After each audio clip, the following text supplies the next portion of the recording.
وما لنا ألا نتوكل على الله وقد هدانا سبلنا ولنصبرن على ما آذيتمونا وعلى الله فليتوكل المتوكلون. وقال الذين كفروا لرسلهم لنخرجنكم من أرضنا أو لتعودن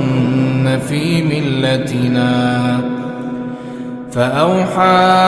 إليهم ربهم لنهلكن الظالمين ولنسكننكم الأرض من بعدهم ذلك لمن خاف مقامي